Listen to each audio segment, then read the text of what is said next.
ఆ దినము సమీపించుట మీరు చూచిన కొలది ఏ దినం అండి? రాకడ దినం. మరి ఎక్కువగా అలాగు చేయుచు ప్రేమ చూపుటకును సత్కార్యములు చేయుటకును ఒకరినొకడు పురికొల్పవలనని పురికొల్పవలనని అన్నదానికి పుట్టినోట్లో 2లో ఏముంది? రేపవలెనని. అదండి అసలు విషయం. మనం ఒకరినొకరు రేపాలట. కొంతమంది కోపాన్ని రేపుతారు, ఒకరినొకరు రెచ్చగొట్టుకుంటారు. ఫ్యామిలీస్లో ఎక్కువ జరిగిద్ది ఇది. కొంతమంది దురలవాట్లకు రేపుకుంటారు.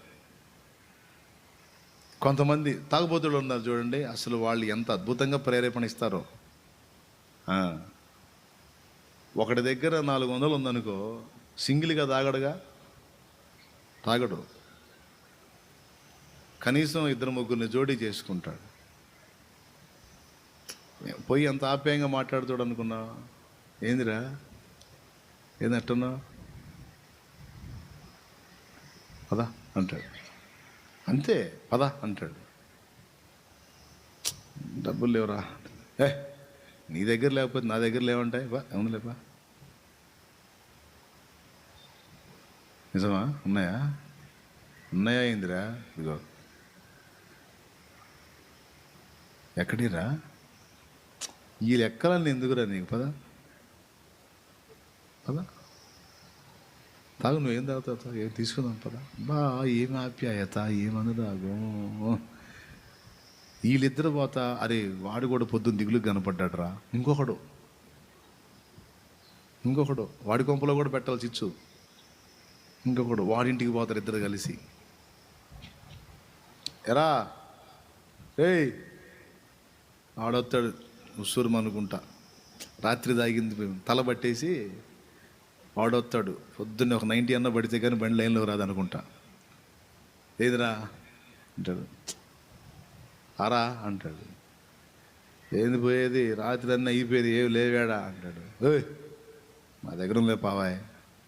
అబోహరి నాయన, వాళ్ళ ఐక్యత, వాళ్ళ రేపటం, మళ్ళీ ప్రైవసీ. వాళ్ళకి ఎంత అద్భుతం ప్రైవసీ అంటే, సీసాలు తీసుకొని టచ్చింగులు తీసుకొని శుభ్రంగా పోతాడు. ఎడారి ప్రాంతానికి పోయి ఆ సీసాలు ముందు పెట్టుకొని, ఆ వాటర్ ప్యాకెట్లు ముందు పెట్టుకొని, గ్లాసులు ముందు పెట్టుకొని, తెచ్చిన టచ్చింగులు ముందు పెట్టుకొని సుత్తి మొదలు పెడతారు.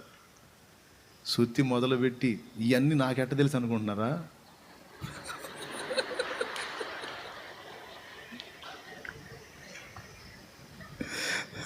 ఆ మాత్రం తెలియదంటే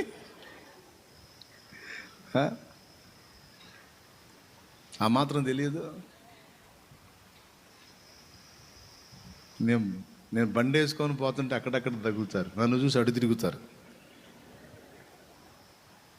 అదొక గౌరవం. అయితే మర్యాద భలే గౌరవిస్తాను నన్ను వాళ్ళు. నా ముందు అసలు దాగరగా అసలు మాట్లాడే పని లేదు. నేను కనపడితే అటు తిరుగుతారు, అటు తిరిగి నేను పోయానా అని తెలుసుకున్నదాకా ఆగుతారు. ఆయన పోయాడు అన్నప్పుడు అప్పుడు తీసుకుంటాడు గ్లాసు. ఏందో వాళ్ళ గౌరవం, నిజంగా భలే గౌరవిస్తారు వాళ్ళు. అసలు వాళ్ళు మంచితనమే వేరు. అసలు ఎవరిది?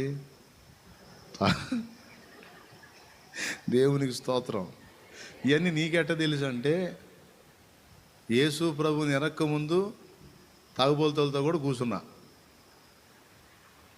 యేసు ప్రభుని ఎరిగిన తరువాత ఏకాంత ప్రార్థనకి వెళ్ళినప్పుడు, నేనేమో ఆత్మ సంబంధమైన మత్తు కోసం నేను పోతాను, వాడేమో దురాత్మ సంబంధమైన మత్తు కోసం వాడొస్తాడు. ఇద్దరిది ఒకటే ప్లేసు, చింతతోపు. అక్కడ ఎవడు ఉండడు, నిశ్శబ్దంగా ఉంటుంది, పెద్ద పెద్ద చెట్లు, ఎక్కువగా పాములు తిరుగుతూ ఉంటాయి. ఆ మధ్యకి ఎవడు రాడని నా నమ్మకం. మంచి మునగాడు పాములు ఉంటాయి ఆడ. అక్కడ ఒక చెట్టు చూసుకొని, చెట్టు కింద శుభ్రం చేసుకొని మోకాళ్ళు వేస్తా. ఇక వీళ్ళు డింకు మాస్టర్లు వస్తారు. వచ్చి నన్ను చూస్తేనే సగం ఇబ్బంది వాళ్ళకి. కొంతమంది నన్ను ఎరగని వాళ్ళు వస్తారు, కొంతమంది నన్ను ఎరిగిన వాళ్ళు, ఈ ఊరోళ్ళే కదా. కొంతమంది అన్యులైనా సరే ఒక రెస్పెక్ట్.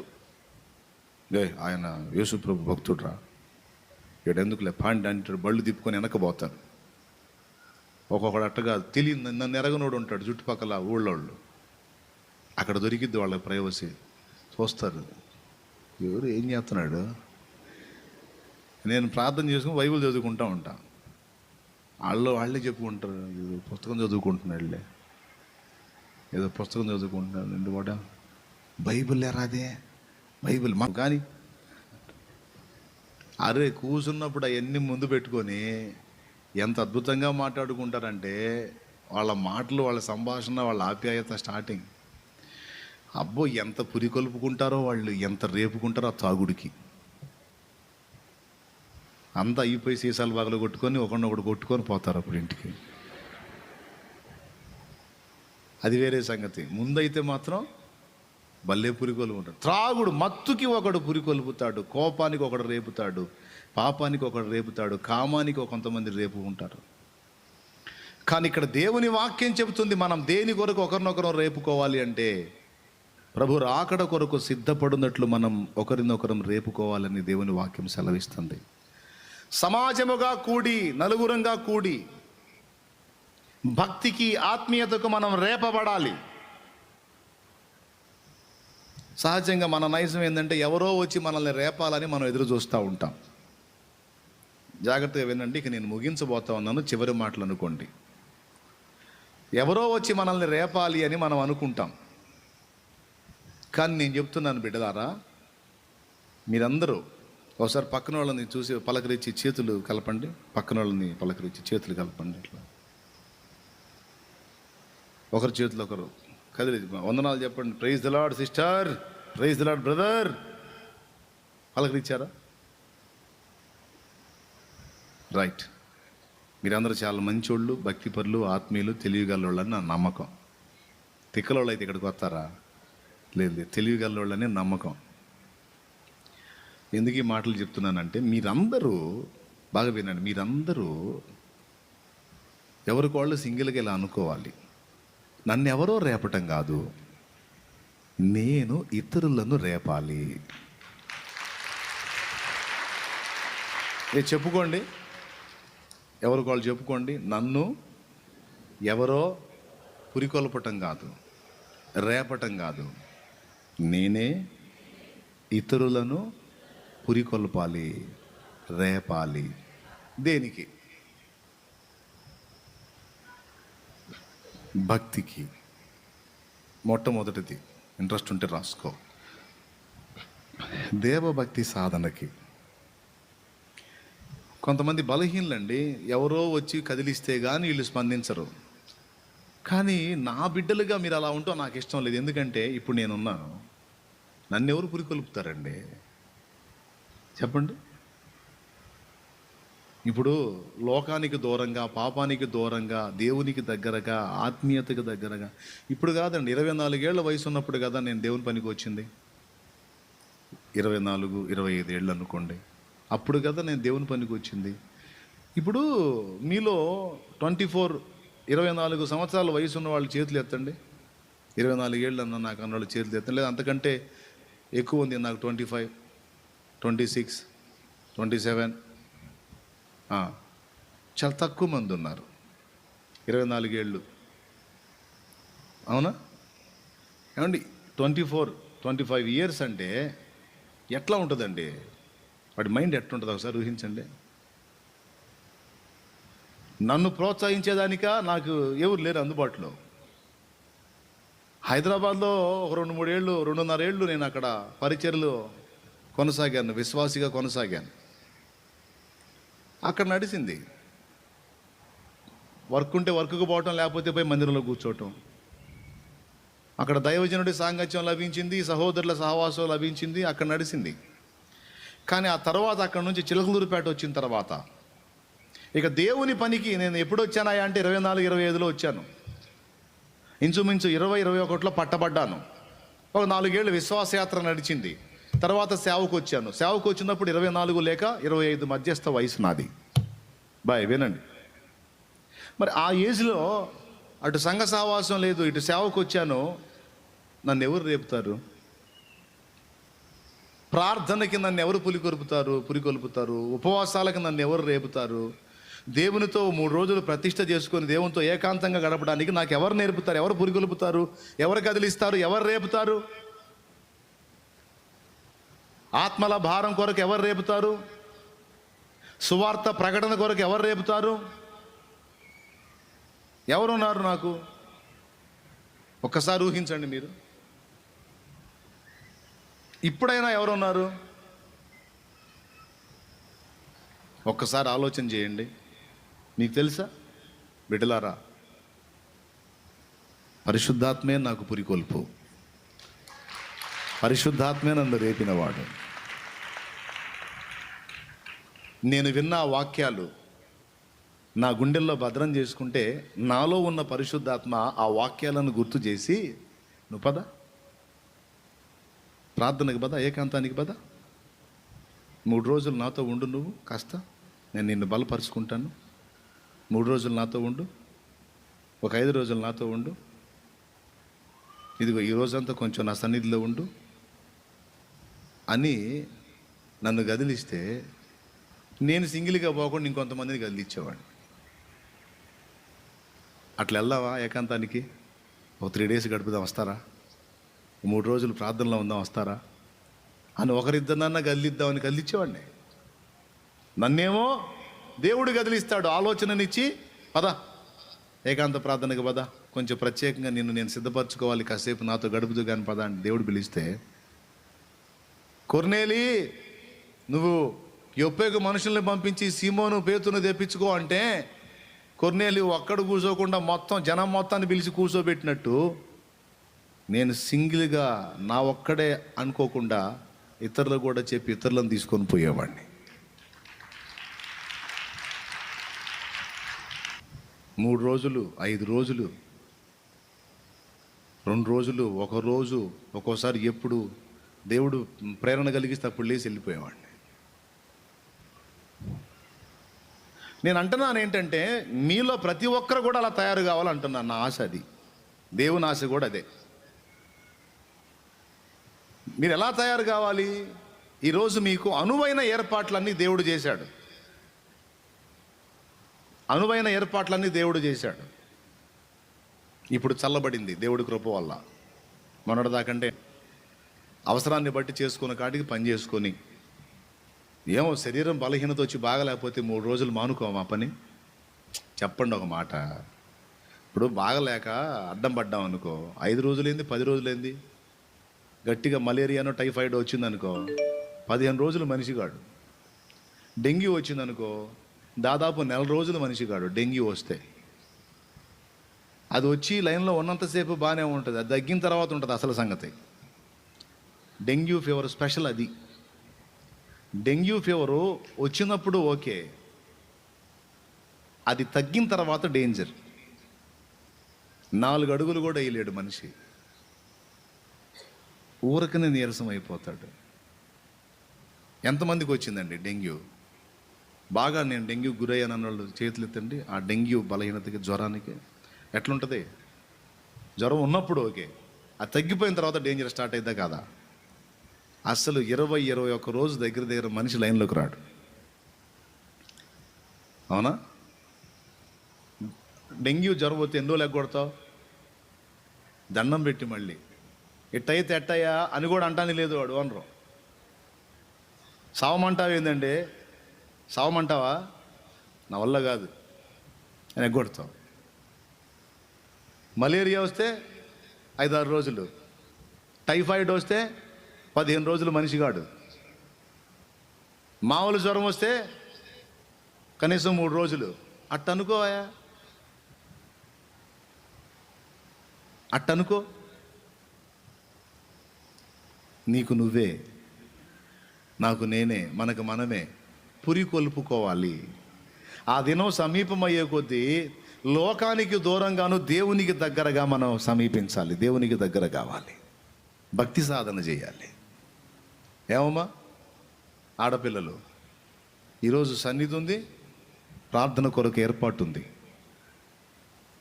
పురికొల్పుకోండి, ప్రోత్సహించుకోండి. అక్క వస్తావా, నువ్వు నీకు అవకాశం ఉందా? చెల్లి వస్తావా, నీకు అవకాశం ఉందా? 3 రోజులు దేవునితో గడుపుదాం. నాకు 3 రోజులు లేదు కానీ 1 రోజు అయితే ఛాన్స్ ఉంది. అట్లాంటి వాళ్ళు 4 ఉంటే చాలు. అంటే మనం సింగిల్గా వెళ్ళొచ్చు, మనమే గడపవచ్చు, కానీ మన మట్టుకు మనం గడిపితే అది స్వార్థం. ఇక్కడ ఏం చెప్పాడు? ఒకరినొకరు హెచ్చరించండి, ఒకరినొకరు పురికొల్పండి అన్నాడు. ఆ ప్రేమ పుట్టాలి మనకి. నేను ఒక్కతిని కాదు, కొంతమందిని ప్రభావితం చేయాలి.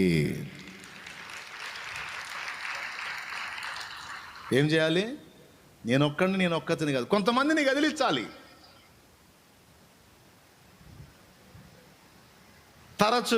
తరచుగా దేవునికి సమీపంలోకి తీసుకెళ్ళాలి.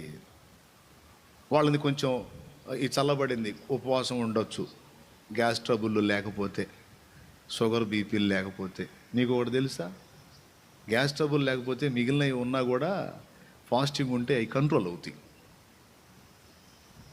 మరీ అడ్డం పడింది దాకా ఉండొద్దు. అంతగా ఉండలేకపోతే కనీసం ఆ మధ్యాహ్నం దాటినాక ఏదో కొంచెం తీసుకొని అల్పాహారం లాగా తీసుకుంటా కూడా ప్రార్థనను కొనసాగించవచ్చు. ఇప్పుడు బలహీనత ఉంది, ఉండలేకపోయావు, ఏదో అల్పాహారం లాగా తీసుకొనైనా ప్రేయర్లో కంటిన్యూగా కొనసాగవచ్చు.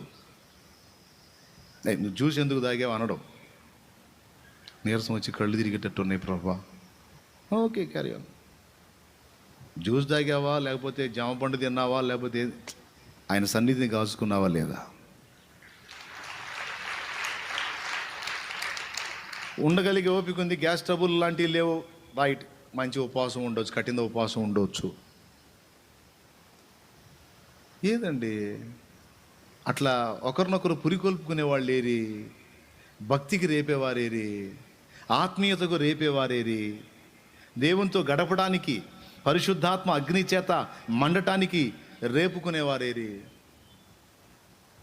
నిజమేనన్నా, అసలు అట్లాంటి వాళ్ళు కనపడట్లా, కాగడ వేసి వెతికినా దొరకట్లా. అంటే నేను తిట్టాను అనుకోవద్దు, నీకేం మాయరోగం అంటున్నాను నేను. ఎవడో నన్ను రేపలేదు, ఎవరో నన్ను పిలవలేదు అని అనకపోతే నీకేమి రోగం, నాకేమి రోగం? నువ్వే ఎందుకు ఆ పనికి పూనుకోకూడదు? కాస్త ఏకాంతంగా బిడ్డల్ని నీతో పాటు నలుగురిని తీసుకెళ్ళి కాస్త ప్రార్థన గడపడానికి నీకు ఈరోజు మందిరం ఉంది, ప్రార్థన తోట ఉంది. నువ్వు ఎందుకు గడపకూడదు? అంతగా నీకు ఆకలే, మధ్యాహ్నానికి తపన పుట్టిందనుకో, ఫుడ్ వచ్చింది, తిను ఒక ముద్ద, లేకపోతే ఫాస్టింగ్ ప్రతిష్ఠించుకో, లేకపోతే తింటానైనా సరే నీతో పాటు నలుగురిని తీసుకెళ్ళి దేవునితో గడుపు. లేదా నేను ఫాస్టింగ్ ఉండాలి, దేవునితో బాగా సమీపంగా ఉండాలి, నేను కాస్త ఉపవాసాన్ని సాధన చేయాలంటే ఉండు, ఫాస్టింగ్ ఉండు, దేవునితో ఉండు. రోగాలు బలహీనతలు ఉన్నాయా సరే తిని ఉండు. నేను అంటుంది ఏంటంటే లోకానికి దూరంగా దేవునికి దగ్గరగా ఒకరినొకరు హెచ్చరించుకోవాలి కదండి.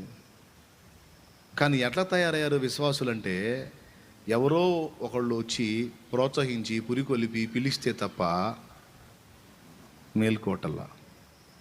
సేవకులు ఉన్నారు, సేవకులు ఎందుకు పురికొల్పకూడదు?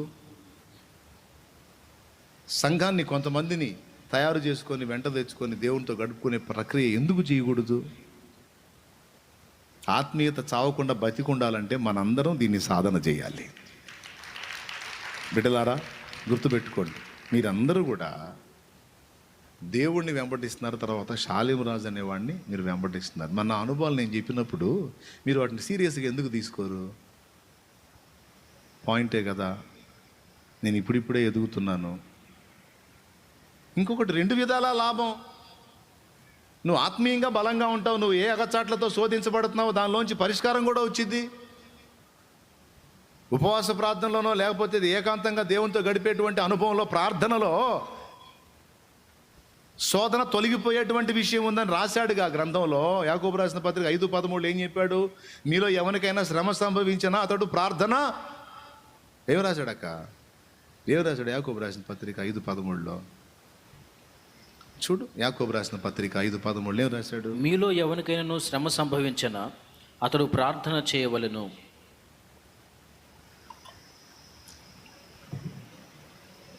సెలవు పెట్టు, ఓ 3 రోజులు. జ్వరం వస్తే పెట్టట్లే, వైరల్ ఫీవర్ వచ్చిందనుకో 3 రోజులు ఎగ్గొట్టటమేగా.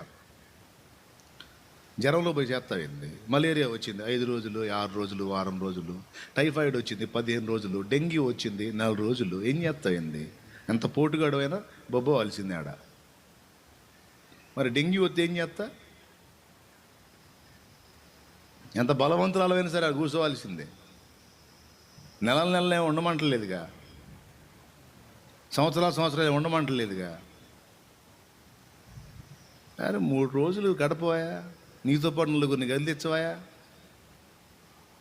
భక్తికి రేపవాయా, కాస్త ఆత్మీయతగా రేపవాయా, ప్రార్థనగా రేపవాయా, కాస్త ఏకాంతంగా పట్టురావాయా, దేవునికి సమీపం. లేకపోతే ఇక్కడ కాదు, మీ ఊర్లో నీకు ఎక్కడ మందిరం అందుబాటులో ఉందో, ఎక్కడ ఏది అందుబాటులో ఉందో కాస్త అటు తీసుకెళ్ళవయ్యా నలుగురిని. నీ పేరు చెప్పుకొని భక్తిలో బలపడతారు కదయ్యా, జీవితాలు మారుతాయి కదయ్యా, అగచాట్లు తొలగుతాయి కదయ్యా, జీవితాలు వెలుగుతాయి కదయ్యా.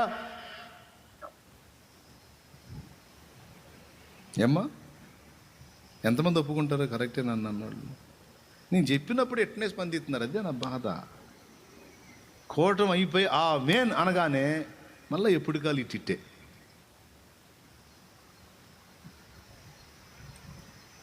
మీరందరూ చాలా తెలివి కల్లోళ్ళు, జ్ఞానవంతులు.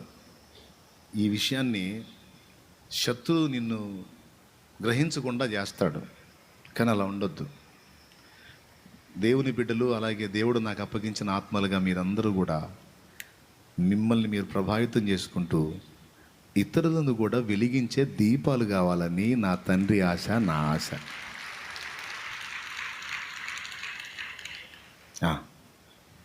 చూడండి, ఒక్కొక్కళ్ళు నడుము కట్టండి.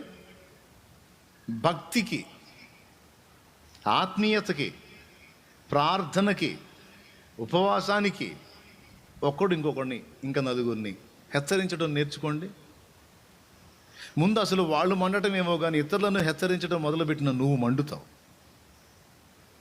ఒకవేళ నీతో పాటు నలుగురు వచ్చి నీతో పాటు ఫాస్టింగ్ ఉండటానికి ఇష్టపడితే ఎంత రమ్యంగా ఉంటుందో తెలుసా? సెల్ ఫోన్ కూడా స్విచ్ ఆఫ్ చేసి పక్కన పడేసి ఇంట్లో ఇచ్చేసి, నేను 4 రోజులు 3 రోజులు దేవునితో గడపాలనుకుంటున్నాను, నువ్వు ఇంట్లో ఫాస్టింగ్ ఉంటే, లేదు వస్తానంటే రా, నువ్వు నాతో పాటు రా, గడుపుదాం, దేవునితో గడుపుదాం. లేదు ఉండలేనంటే నువ్వు ఉండు, నేను గడపాలి, నాతో పాటు నలుగురు తీసుకొని వెళ్తున్నాను. నేను ఈ సెల్ ఫోన్ స్విచ్ ఆఫ్ పడేస్తున్నాను. పనికాడ చెప్పాను, వర్క్ దగ్గర చెప్పాను, జాబ్ దగ్గర చెప్పాను, ఎవరు ఫోన్ చేయొద్దు, చేసినా ఎత్తను, ఫాస్టింగ్ ప్రేయర్లో ఉంటున్నానని స్విచ్ ఆఫ్ చేసి పడేసాను. ఇదిగో తీసుకో, ఈ 3 రోజులు బైబిలు, వాక్యం, ప్రార్థన, దేవుని ధ్యాస. నేను తోటలో ఉంటాను, ఏకాంత ప్రార్థనలో ఉంటాను, దేవుడితో గడుపుతాను నేను అని చెప్పు. నీ భార్యలో కూడా రోషం వచ్చింది. నువ్వు తోటలో ఫాస్టింగ్ ఉంటే అవి ఇంట్లో ఉంటుంది, నిన్ను చూసి రేగిద్ది. నీతో పాటు నలుగురు వచ్చారనుకో, నలుగురు సహోదరులతో కలిసి నువ్వు ఉపవసించడం ఎంత బాగుంటుంది. ఆ నలుగురు కలిసి దేవుని మాటలు, దేవుని పాటలు పాడుకుంటూ, మళ్ళీ ఒక్కొక్కళ్ళు సింగిల్గా వెళ్ళి ప్రార్థన చేసుకుంటూ, మళ్ళీ కలిసి దేవుని గురించి మాట్లాడుకుంటూ, వాక్యం ధ్యానించుకుంటూ, ఎలాంటి అనుభవం అది? అంటే అన్నా సమస్యలు చాలా బాగా ఎక్కువగా ఉన్నాయి అన్నా, అప్పులు ఉన్నాయి, డెంగ్యూ వస్తే రాసుకో. డెంగ్యూ వస్తే అప్పులు ఏమవుతాయి, టైఫాయిడ్ వస్తే ఏమవుతాయి, మలేరియా వస్తే ఏమైద్ది, వైరల్ ఫీవర్ వస్తే ఏమైద్ది, ఏమి రాకుండా దేవుడు ఆరోగ్యం ఇస్తే మొత్తం తీసుకెళ్ళి ఆ లోకాన్ని తగలబెడుతున్నాను, ఇవన్నీ వస్తే ఏం చేస్తాను? కాబట్టి వచ్చింది అనుకుంటాను, పోయి ఏకాంతంలో ఉంటాను.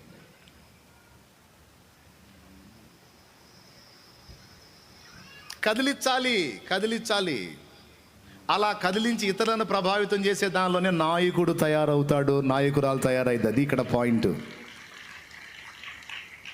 దేవునికి స్తోత్రం కలుగును గాక. అలా ఇతరులను ప్రభావితం చేసే దానిలోనే నాయకుడు తయారవుతాడు, నాయకురాలు తయారైద్ది. యేసుని అనురాగం అనే పాట దేవుడు ఇచ్చినప్పుడు నాతో పాటు 20 నుంచి 25 మందిని ఉపవాసానికి తీసుకెళ్ళా. సోదరా, ఆ పాట నాకు తండ్రి ఇచ్చినప్పుడు ఏకాంత ప్రార్థనకి, అప్పుడు మనకి తోట సౌకర్యం లేదు కదా, ప్రేయర్ గార్డెన్ లేదు కదా, దానికి సమీపంలో మంచినీళ్ళ చెరువు, ఆ చింతతోపే,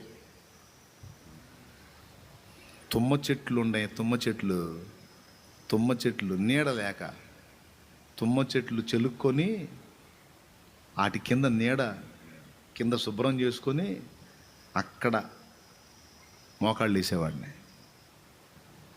నన్ను చూసి తమ్ముళ్ళు ఎంతమంది అయితే నాతో వచ్చి ఆ రోజు ఆ ప్రార్థనలో తరచు ఏకీభవించారో మొత్తం సేవకులు అయ్యారు.